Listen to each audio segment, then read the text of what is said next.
Cacho, te tocó el turno. Y bueno, presentate para los que no te conocen, que deben ser muy pocos. ¿Cómo te llamás? Bueno, yo me llamo Hugo Daniel Ruiz, nací en Lanús, provincia de Buenos Aires, viví siempre en Berisso, me crié en el barrio de Villa Nueva, pude conocer prácticamente todo el partido de Berisso desde mi niñez y bueno, estoy muy contento, conforme con haber vivido, haberme criado en este barrio y haber conocido también un poco más la ciudad de La Plata, que es uno de los lugares más cercanos. Es todo lo que puedo decir. Recordanos también el nombre de tus padres. Que también Bueno, vivieron mis acá en La Plata. padres, Y si te acordás cuándo llegaron o de qué manera llegaron. Rogelio Vicente, nacido en Bolívar, criado en General Alvear, provincia de Buenos Aires. Mi mamá, Adelina Paulina Mengarelli, nacida, digamos, en el partido de Saladillo, también provincia de Buenos Aires. Y bueno, sé que alrededor de los años 45 vinieron a Berisso, alquilaron una casa en la calle Nueva York, también estuvieron en la zona de la 122 alquilando y en una oportunidad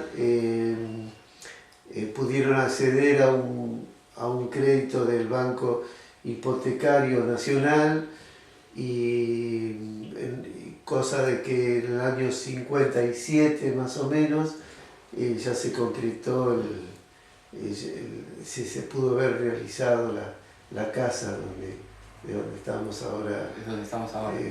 Sí. O sea que ellos llegaron en el año 57 más o menos, acá al barrio. Al barrio, sí, en el barrio, sí, ha habido algunas Sí, más o menos, ahí, incursiones en cuanto a la parte de la construcción de la casa y sé que más o menos sí, en el 57 pudieron ya, digamos, tomar la posesión real de la casa, sí, en este barrio. Muy bien. ¿Y tu escuela cuál fue? ¿Siempre fue en el barrio? Bueno, mi escuela por suerte fue en el barrio. Yo empecé en ese momento no tuve posibilidad de acceder al jardín de infantes, no se hablaba de jardín de infantes. Comencé con primer inferior en la escuela Padre Agustín Elizalde, que era la actual escuela Nuestra Señora de Loreto. Bueno, tuve como primera maestra a la señorita Mirta Quirós. Me gustaría poder mostrarles alguna foto donde estamos con la maestra, la primera maestra. Bueno, que es esta. Claro. Y bueno, hay un grupo de compañeros que son, bueno, siempre los vemos aquí. ¿Si puedo nombrarlos? Si son del barrio. Bueno, sí, por supuesto. Pepe Valdés, Liliana y Elsa Miranda. Esta chica Mirta Serrano. Aurelia Acuña. Iris Ávila, un chico Miranda que tengo entendido que eres primo, vive por ahí donde está la curva de la 60, ahí cerca del club que vos me nombraste. Bueno, un compañero Busto, que después lo supe ver en el barrio, lo veo ocasionalmente. Margarita Vidini. Bueno, no me acuerdo ninguno más. Lucía Joffret, Edgardo Kusenka y una de las chicas Valdés, una de las hermanas de Marino Valdés, Ajá. no recuerdo el nombre en este momento. Y por supuesto la primera maestra. De la primera maestra tengo que decir que yendo a una de esas librerías de usado donde yo alguna vez o tantas veces fui, me encuentro que descubro que bueno, una alumna, Susana Gil, tiene por maestra a la misma maestra que yo tuve, y señorita Mirta, dice, dedicado a Mirta Beatriz Quirós. Señorita cara buena, porte alto y ojos claros, señorita que formaste nuestro paso a 6º grado. Maestra de doble turno, nunca cansada tú estabas y compartías con gusto el salón de 2 ventanas. Prontamente nos paseabas por sujeto y predicado, por problema de 3 simple o por el suelo cuyano. Maestra de 5º grado, forjadora de unos niños que van camino a su meta entre carpetas y libros. Señorita cara buena, aunque algo nos retaste, guardaremos bien adentro cuánto y cómo nos amaste. Bueno, me gustaría que ella en este momento viviera, no pudo ser así. Yo la conocí también siendo maestra, compartimos un almuerzo, algo muy sencillo que nos sirvieron en la escuela número 1 de Berisso. Bueno, con mucho afecto todo, pero claro, lo mismo que sucede con la gente que nosotros vamos conociendo y que conocemos. Después, un buen día me dijeron no, se fue a otra escuela y después al tiempo había fallecido. Es todo lo que puedo decir de ella. Está bien. Y digamos, ¿qué recuerdos te deja la escuela primaria como idea global, digamos? ¿Te dejó muchos amigos? Si bien en el barrio, como hablábamos hoy, cambió, la gente por ahí la seguís viendo, tenés contacto con la gente que me nombraste. Bueno, afortunadamente tengo los contactos, bueno, tengo algunas amistades de las cuales... ¿Y tenés algo que te acuerdes, algún recuerdo, algo gracioso como para decir que te haya pasado? Estamos hablando de la primaria, ¿no? Sí, no es tan... La escuela tampoco era... Sí, no es tan gracioso, pero lo interesante es que hay una necesidad de volver a vernos y siempre nos saludamos y siempre hay una instancia de querer recordar, de querer también quedar bien con el otro, porque de alguna manera, bueno, por ejemplo, con Elsa Miranda nos encontramos a veces y sé que tiene muchos recuerdos, muchas vivencias del grado, de los afectos, y sé que también hay muchas cosas comunes, pero por ejemplo a ella le gusta, sé que recuerda un libro, Pimpollito, y nunca lo pude encontrar ese libro. Sí he encontrado otros libros tan valiosos, quizás más que ese, pero no he podido, digamos, por ahí como decir, lo quiero complacer y regalarle un libro, conseguirle algún material que sea llamativo de esa época, más que las fotos y el recuerdo lindo que tengo de sus padres y de los padres de los demás compañeros, de los cuales, bueno, me he sentido en una situación muy abrigada. Recordemos que en Villanueva, más allá de que nosotros éramos propietarios, teníamos muchas carencias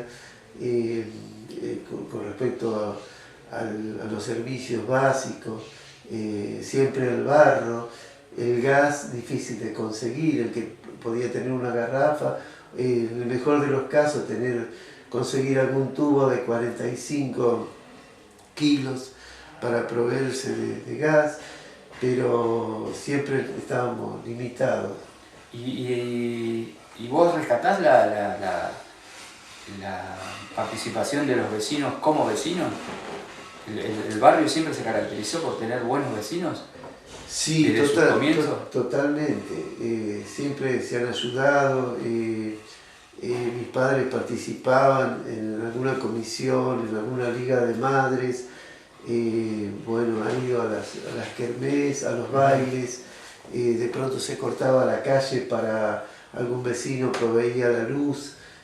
Bueno, de pronto ponían un tocadisco, un winco, algún amplificador en ese momento a válvulas, algún parlante que podían conseguir, y bueno, armaban algún equipo de audio medianamente bueno o bueno para la época, y con eso pasaban la noche de la fiesta, Nochebuena, Navidad o alguna víspera de alguna fiesta. Y bueno, siempre con esa característica. Siempre con esa característica totalmente. Compartían la música, la luz, la esquina, bueno, los chismes, por ahí alguna cosa que pasaba, pero nunca pasaba nada porque bueno, eran todos los días iguales, y a todos el barro o el agua, cuando había alguna crecida, nos llegaba por igual. Todo por igual. Así es. Y en cuanto a, digamos, a tu inclinación o a tus deseos de poder empezar a tomar nota de cada cosa que va pasando, como si fuera una nota gráfica o una foto o algo por el estilo, ¿de dónde lo sacás vos? ¿Cuándo es que te llama la atención a vos empezar a tener registros de este tipo de cosas? Bueno, a mí está muy... sí, a mí... primero tengo que decir, nosotros teníamos los ídolos comprados, un poco los que nos llegaba por medio de la televisión, y un poco lo que nos imponía las modas de ese momento. Pero también en algún momento nosotros íbamos sabiendo que algunas cosas el tiempo nos iba quitando, así como la escuela primaria, ese momento de estar juntos en una escuela con los apellidos para nosotros conocidos, y después un mundo nuevo, ir al secundario, otros chicos de otros barrios, algunos del centro, y ver otro mundo distinto, otra realidad, así es. Entonces, cuando uno va viendo que muchas cosas van cambiando, entonces siente que tiene que no renunciar a lo que conoció al principio, a la situación que tuvo más cerca. ¿Y de ahí? Y de ahí entonces empieza a que uno empieza mínimamente a guardar cosas. ¿Por qué? Porque también no existe la posibilidad de expresarse, no existen todos los canales, o en ese momento que no estaban al alcance, por ahí. Que no estaban al alcance, y los que podrían llegar a estar al alcance, no teníamos fácil acceso. Claro, recordemos que también tus padres, no sé quién de los dos trabajaría tu papá nada más. Bueno, mis padres tuvieron también alguna desventura. Mi padre tenía un oficio más o menos lindo de mecánico en el frigorífico, pero también en algún momento llegó un recorte donde, así como fue despedido mi padre, fueron despedidos muchas otras gente. Por supuesto que no se quedó sin trabajo, pero también tuvo que hacer una acomodación que en ese momento nosotros no teníamos la capacidad, o yo por lo menos siendo niño, de comprender cómo se daban esas situaciones.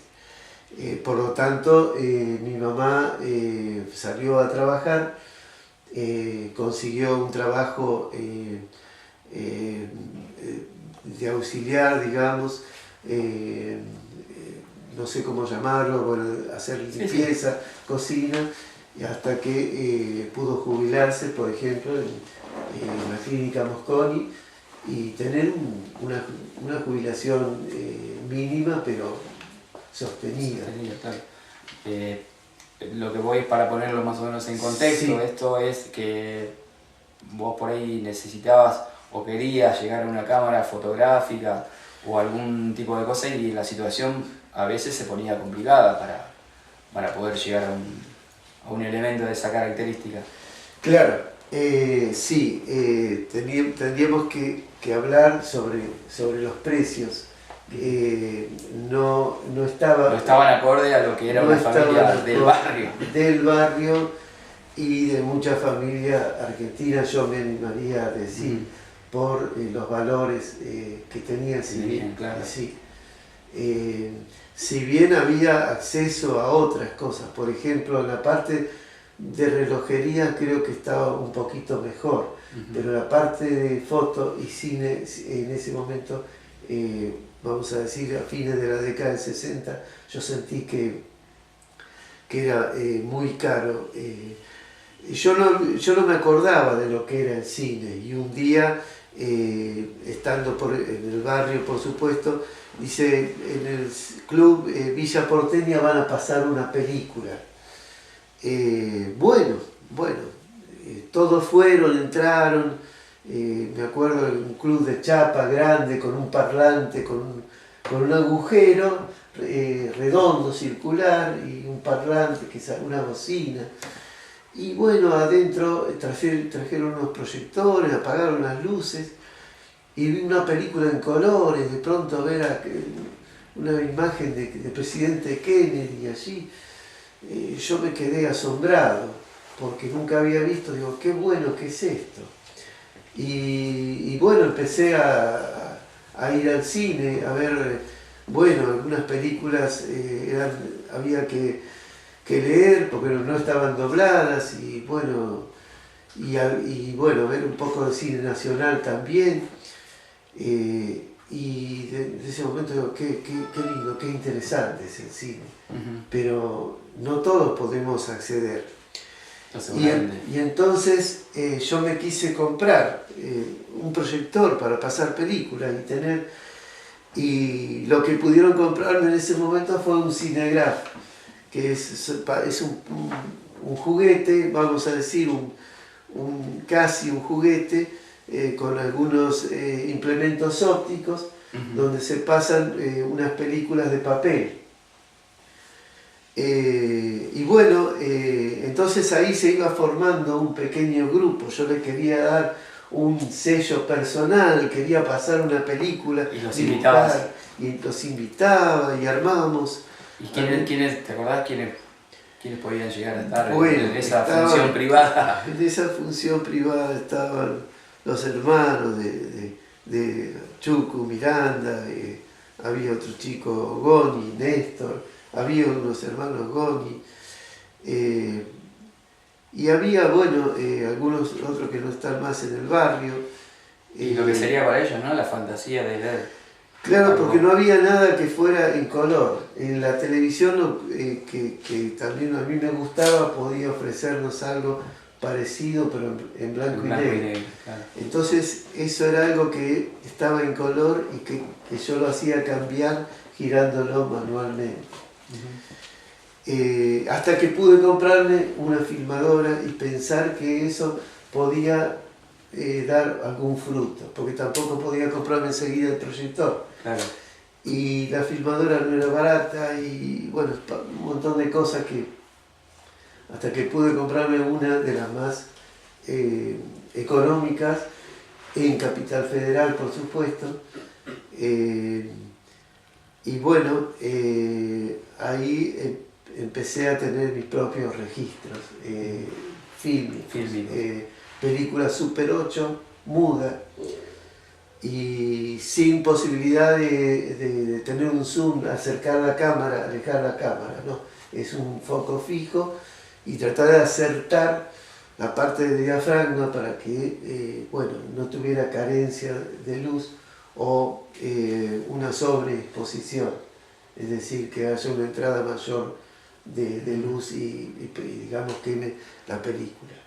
Perfecto. Y cuando vos te propones o pensás en empezar a tomar registros de las cosas del barrio, de las cosas sociales del barrio, ¿cuál era tu motivación o qué pensabas que podía llegar a pasar con eso? ¿Iba a ser un archivo propio? Bueno, ¿Ibas a pensar en algún momento que iba a tomar alguna repercusión en el barrio años después, como pasó ahora? Bueno, vamos por parte. En los partidos de fútbol yo un poco me enganchaba con lo que hacían con los jugadores, con los que formaban el equipo. Es decir, iba un poco como acompañante. Uh-huh. Y en lo que sería, vamos a armar una película, o vamos a hacer una película, entonces ahí yo llevaba la parte delantera, ahí trataba de ser número uno.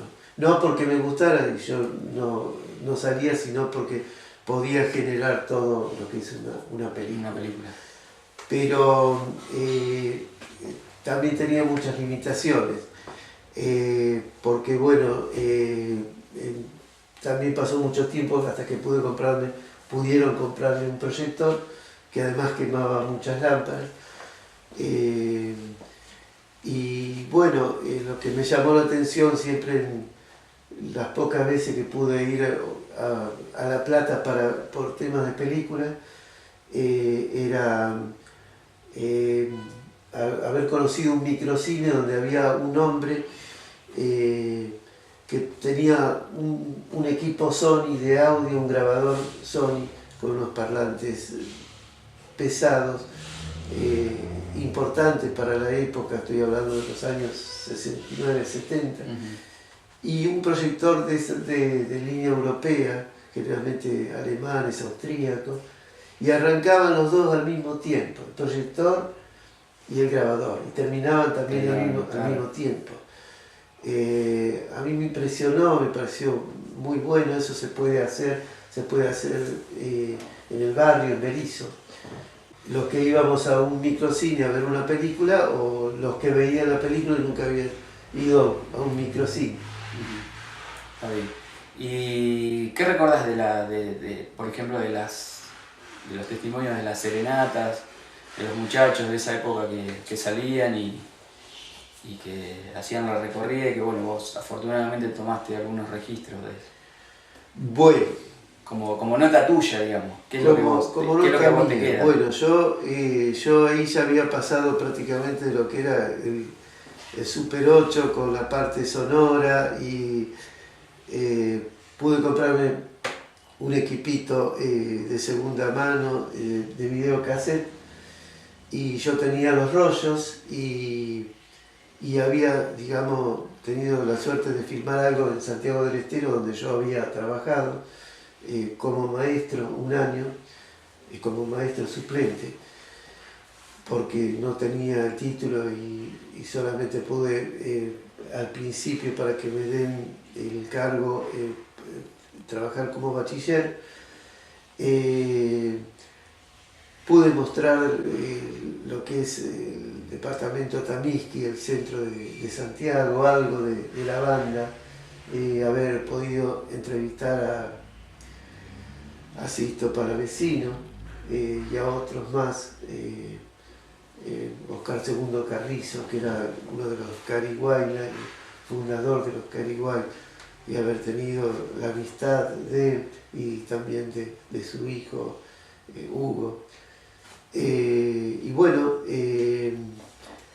eso ha sido muy lindo para mí y yo ya con un poco de ánimo de quedarme en el barrio para ya no estar el año siguiente en Santiago, sino poder estudiar o trabajar, o las dos cosas, lo que pudiera darse, tuve la ocasión de filmar, aprovechar la fiesta de fin de año para filmar una o varias serenatas que pudieran darse. Y claro, volvemos a lo mismo, yo a Luis, a Arancibia, a Cacho, y a Edgardo Tau no tanto porque él ya estaba como solista o puede ser que haya formado su conjunto, que no lo veíamos tan seguido, pero al resto sí, y bueno, aprovechamos esos encuentros donde ellos salían a tocar la guitarra, a hacer una serenata, y donde, bueno, las puertas se abrían naturalmente. Había una situación muy festiva, muy sana, muy pura, y donde ellos también ponían el alma, y donde habría que analizar punto por punto cómo era todo eso, porque no se podía dejar pasar esas situaciones. Realmente fue una de las cosas más lindas que me pasaron en mi vida. Haber podido filmar, haber podido tenerlos en una película, junto con algunas procesiones y otros eventos más, haberlos tenido a ellos en una salida por el barrio, con sus instrumentos, con la gente que se acercaba espontáneamente, con los que los esperaban, porque también había una recepción. Estaban todos predispuestos. Todos estaban predispuestos y todos estaban contentos Sí. Porque el año había empezado, porque había que escucharlo también, porque eran muy lindos, porque además entonaban muy bien, no es porque yo lo diga, pero me parece que eso que yo te pueda decir ahora, esa respuesta, no puede tener una sola respuesta, es decir, es un conjunto. Es un conjunto, y ese conjunto, así como yo te doy esa información breve, muchos creo que lo podrán hacer y podrán demostrar de una manera mucho más afectiva y más cargada de emoción quizás lo que yo estoy diciendo. En cuanto a lo que nosotros veníamos hablando, decir de gente que ha moldeado un poco el barrio y que ha trabajado siempre en el barrio, ¿tenés algún referente, alguien que hayas tomado nota de que realmente el barrio merece que lo reconozca o que traerlo a esta conversación? Bueno, que vos consideres, ¿no? Sí, tengo referentes, por suerte. Bueno, Doña Chicha, la mamá de Juan Maldonado, de Chocho Maldonado. Bueno, yo he estado muchos tiempos yendo a la casa, compartiendo. Para mí era como una casa, mi segunda casa.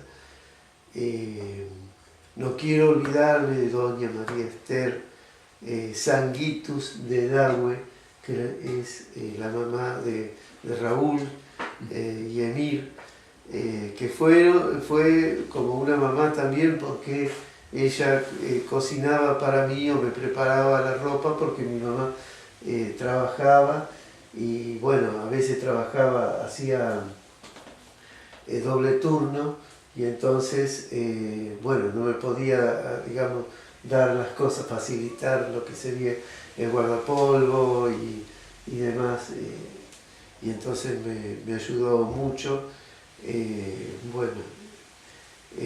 Bueno, también tengo que, para mí fue como una segunda casa, la de Roberto Consolini.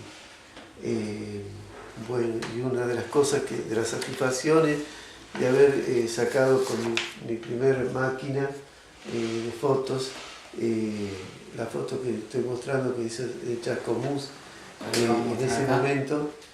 a la cámara, con el Falcon y el matrimonio. Exactamente. ¿La señora cómo se llamaba? Doña Leonor Soria de Consolini. Y el esposo, Roberto. Uh-huh. Tengo entendido que es Roberto, que además, bueno, tenía una carnicería cerca del centro. Bueno, yo sé que ella me ha dado muchas enseñanzas, por supuesto a Roberto también. Una de las enseñanzas que me dejó, que nunca se quejó de la fábrica. Ustedes saben que la fábrica era un lugar donde los obreros que no eran especializados o digamos que tenían un oficio, bueno, ganaban lo que marcaba la ley, no era mucho el dinero que podía llevar a su casa.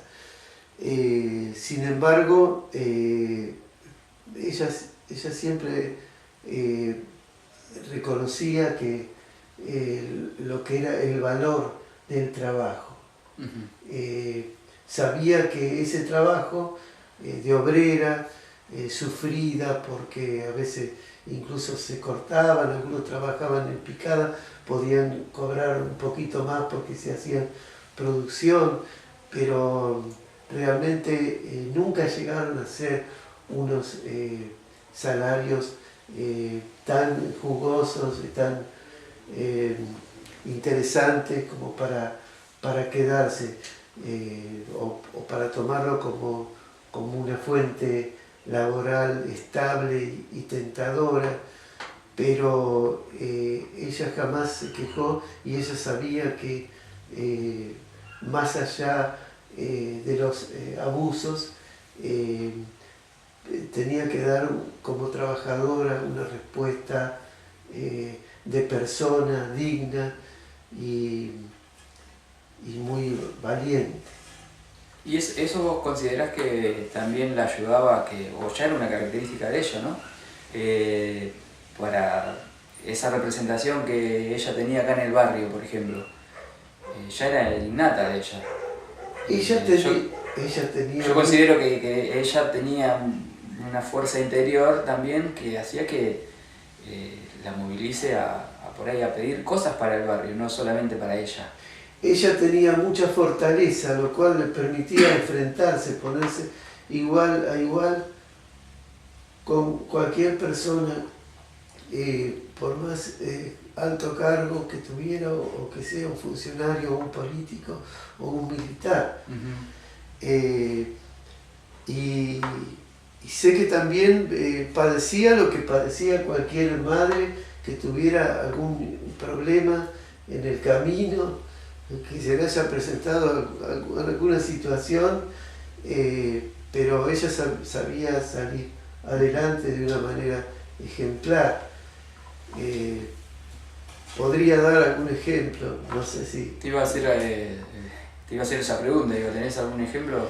Bueno, alguna anécdota. En cierto momento, bueno, Robertito fue invitado a salirse un poco de camino. En un momento se había hecho la rata, no había ido a su escuela y bueno, parece que lo habían llevado a otro lugar donde no tenía que estar o con un auto robado o algo así, y fue a parar a alguna comisaría. Uh-huh. Y sé que en algún momento doña Leonor tuvo que comparecer y tuvo que decir que, bueno, ella sintió que si su hijo tenía que estar un día más allí en un destacamento o donde fuese, que se tenía que quedar, que ella sabía que habían obrado bien con él. Y bueno, después conversando con Roberto, él también aceptó que sí, que había sido habían tenido un buen proceder con él, porque le habían dado una lección una lección así. Muchas cosas en el barrio se hacían así de una manera espontánea. Recuerdo que me ha contado Acuña, Juan Carlos, el Bocha Acuña. Y también un día salieron a pescar y andaban, parece que flojos de papeles, una chatita forrada, muy humilde todos. Y y resulta que parece que el patrullero los quiso parar y hubo como un forcejeo y claro, los primeros 100 metros a lo mejor lo han dejado que ganen ellos la carrera, pero después fue el patrullero lo fue cercando y tuvieron que ir a parar a una dependencia policial también. El saldo es que a las 3-4 horas lo liberaron a todos y en ese momento uno que le decían el negro Melo se apoderó de un par de alpargatas y que había traído también, que pudo recopilar de ahí. Eso es todo lo que me dijeron, pero no lo puedo certificar porque, bueno, hay muchas cosas en juego ahí. Esos anécdotas pasaban aquí en Berisso. Era como que nos conocíamos todos y como que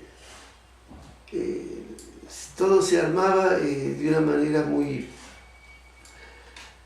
muy familiar. Y después, por ahí, saliéndonos un poco de lo que es el lado bueno del barrio y preguntándote por ahí por la época que también por ahí te tocó vivir a vos, que es la época de la dictadura, donde el barrio también tuvo alguna consecuencia y tuvo participación en algún sentido, digamos. ¿Vos qué recordás de esa época, que por ahí es la época más dura y la más oscura para algunos? Bueno. Sigue siendo una referencia muy por arriba, ¿no? Tampoco para... Yo recuerdo que en ese momento me tocó hacer a mí el servicio militar. Por supuesto las calles estaban cortadas, todo el mundo sabía a qué hora tenía que salir, a qué hora tenía que volver a su casa. Los que vivían cerca del distrito militar, donde me tocó a mí hacer el servicio,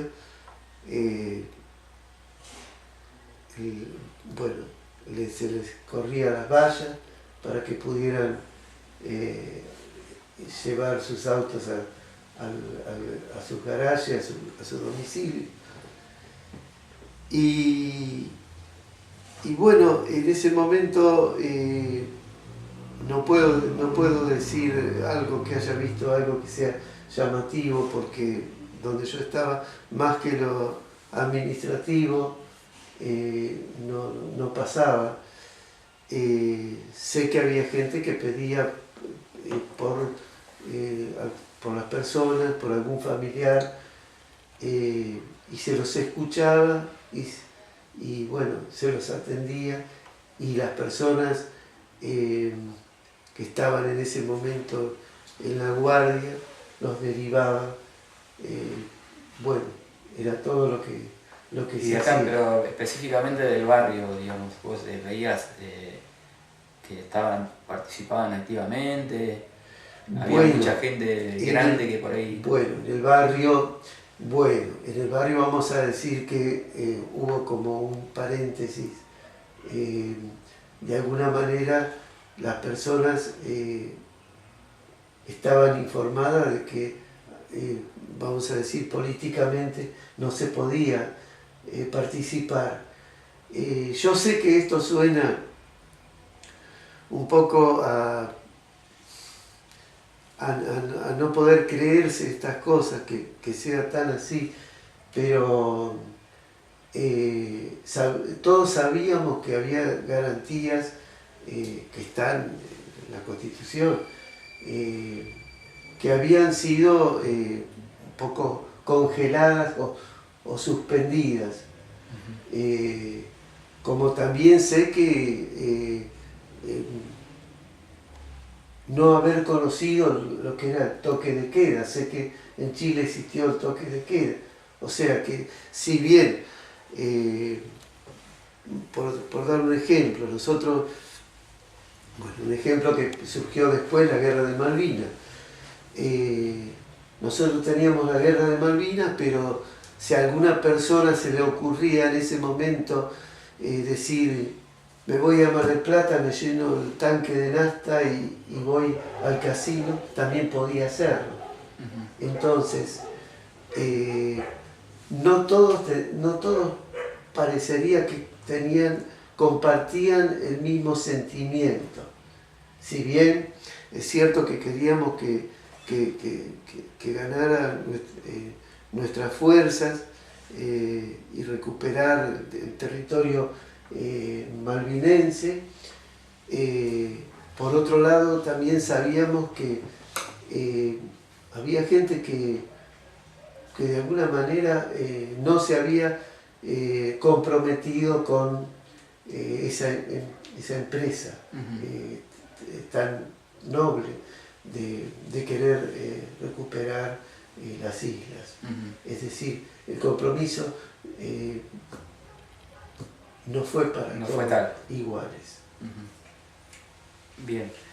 Y ya como, digamos, como para redondear un poco lo que es la entrevista, la charla que tuvimos con vos, y haciendo un balance más o menos de la nueva movida que está teniendo el barrio y el empuje que está teniendo la nueva generación que viene por ahí atrás nuestro, porque hay muchos chicos más chicos que nosotros que reclaman una participación activa y que están pidiendo un lugar.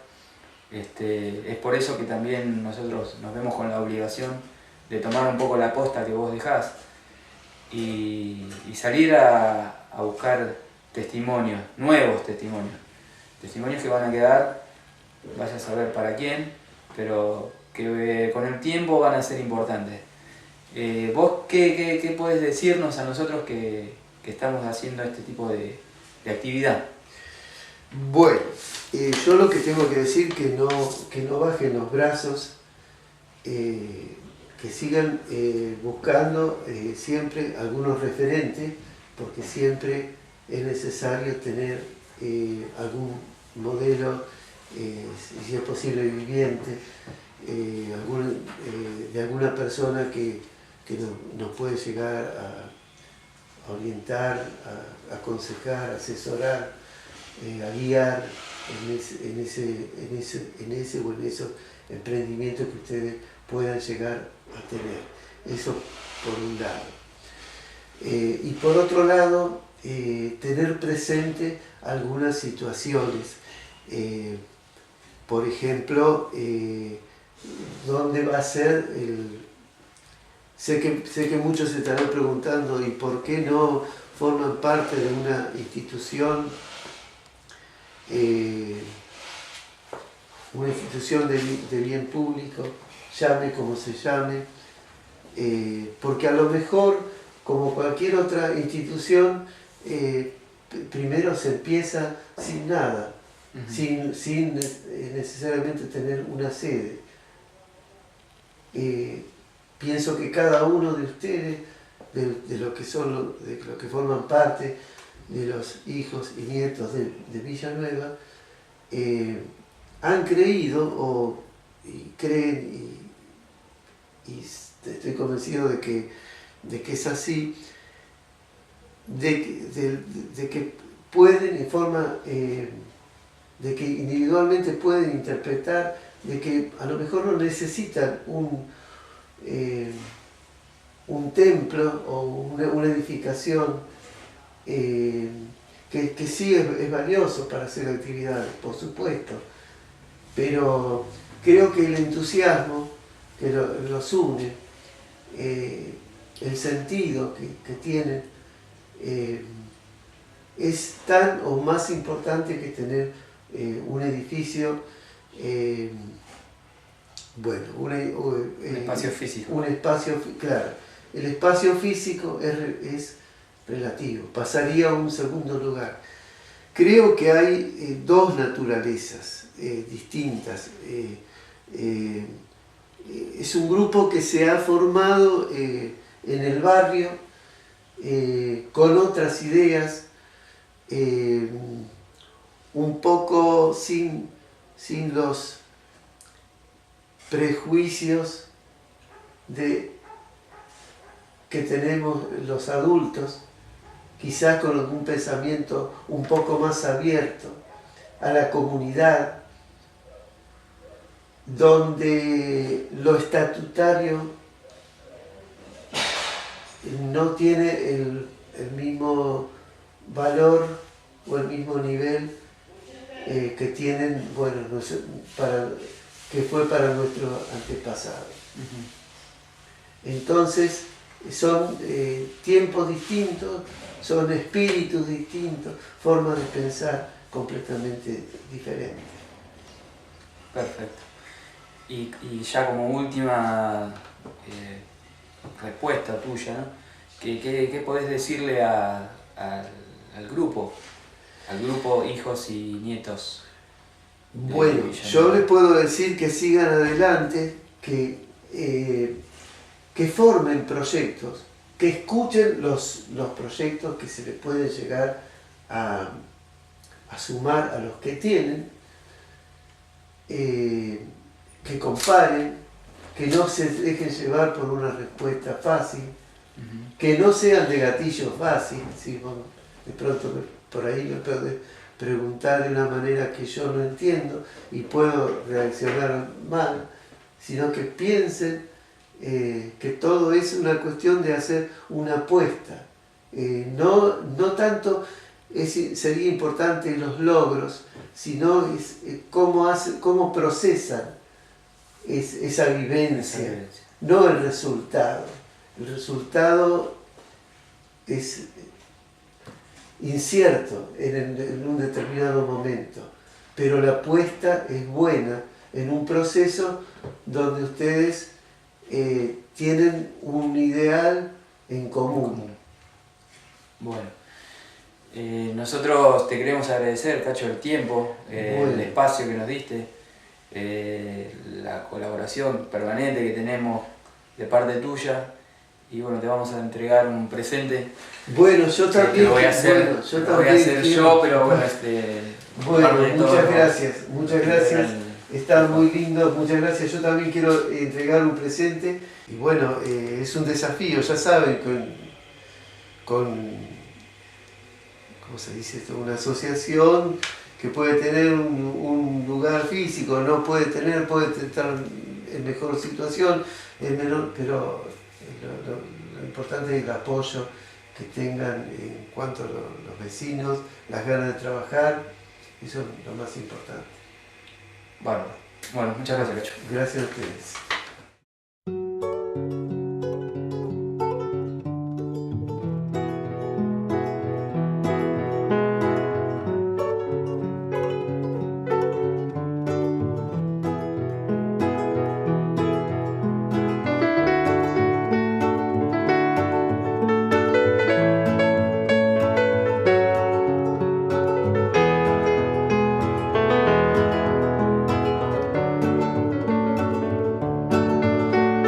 Siempre golpea mi puerta, yo abro y se esconde.